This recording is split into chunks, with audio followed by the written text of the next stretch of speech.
Captain Lewis was alone, or at least the only thing on the Venture that still had a pulse. The high-tech bridge was now a skeletal ribcage of rotting oak.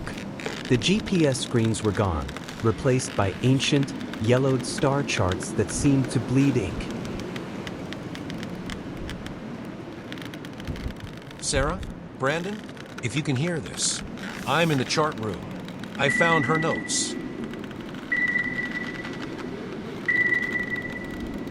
Before she had vanished into the walls, Sarah, the historian, had been frantically transcribing a series of local maritime myths. Lewis found her journal on the floor. It wasn't written in ink. It was carved into the leather with a fingernail.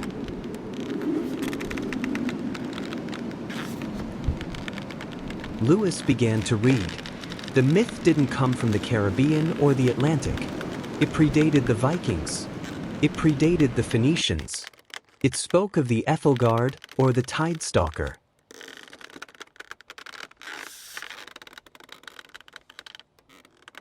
It doesn't hunt like a shark, Lewis.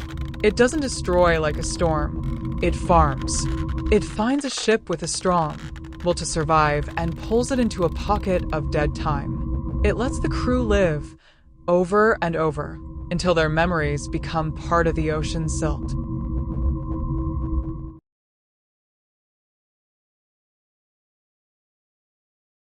Lewis looked at the star charts. The constellations weren't from any known sky. They were arranged in the shape of a massive, many-limbed eye.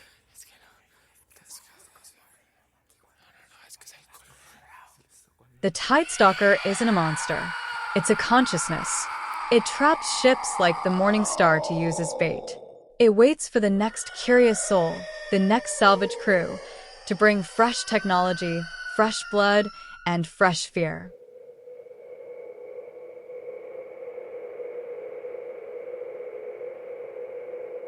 A realization cold as ice settled in Lewis's gut.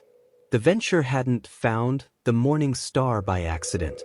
The 300-year-old wreck had sent out that sonar ping in episode 1 on purpose. It was a lure.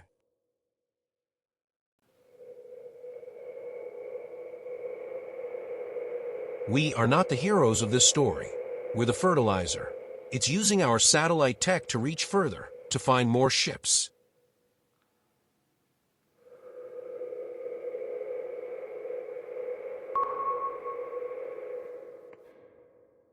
He looked at the radar screen, the only piece of modern tech left. It wasn't showing land. It was showing hundreds of pings.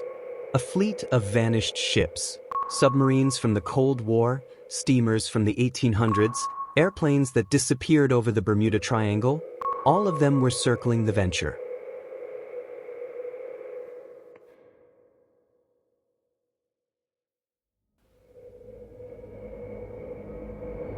It's not just one ship. It's a graveyard that's growing.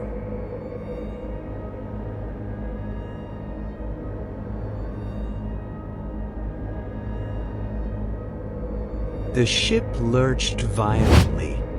Lewis ran to the porthole, but he didn't see the ocean. He saw a vast, obsidian-black surface. A single, lidless eye, the size of a cathedral, was pressed against the glass.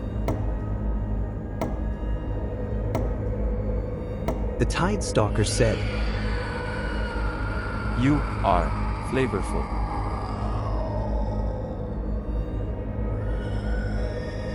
The wood of the ship began to weep a thick, black oil.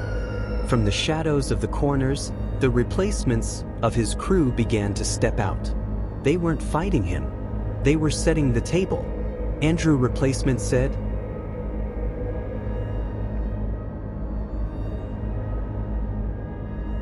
"The harvest is ready, Captain. You should be honored. Your fear will feed the deep for another century."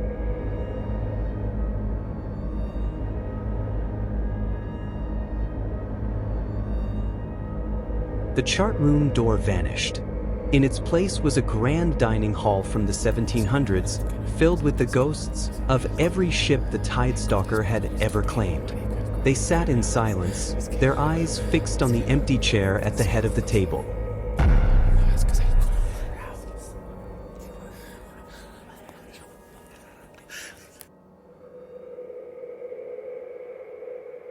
Sit, Captain Lewis.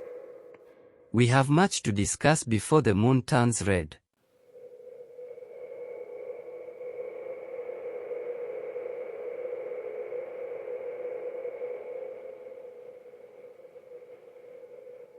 Lewis looked down at his plate. It wasn't food. It was a pile of modern microchips and a handful of Atlantic silt. He looked back at the radar. The pings were getting closer.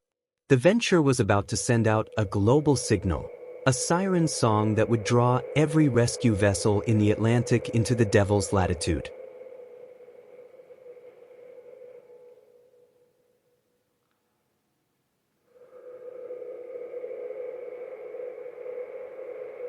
I won't let you do it.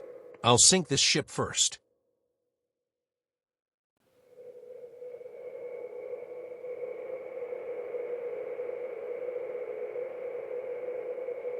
You cannot sink what has already been swallowed.